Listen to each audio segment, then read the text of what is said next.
ឥឡូវពួកខ្ញុំបានធ្វើដំណើរចេញពីសហគមន៍តាមរយៈគោយន្តដើម្បី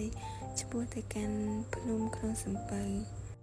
សម្រាប់ការធ្វើដំណើរគឺពួកខ្ញុំត្រូវដើរដោយថ្មើរជើងដើម្បីឡើងទៅលើភ្នំ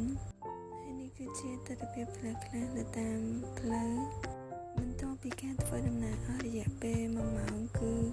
មេឃគឺចាប់ផ្ដើមភ្លៀងហើយដែលធ្វើឲ្យពួកខ្ញុំពិបាកនៅក្នុងការធ្វើដំណើរឡើងទៅមែនទែនការមកដល់កន្លែងនេះគឺពួកខ្ញុំបានធ្វើដំណើរមកដល់ភ្នំក្នុងសំពៅហើយបញ្ជាក់ពីទស្សនវិជ្ជាគឺ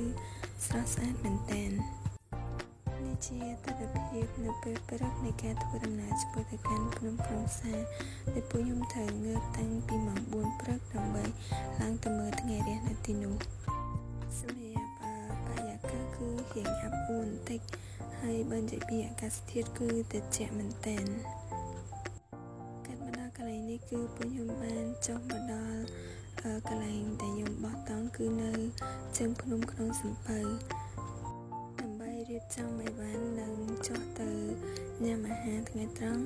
បន្ទាប់ពីញ៉ាំអាហារថ្ងៃត្រង់រួចរាល់ហើយគឺពួកខ្ញុំត្រូវធ្វើដំណើរត្រឡប់ទៅវិញនេះគឺជាទស្សនវិជ្ជាពេលទៅវិញគឺមានភ្លៀងដូចគ្នា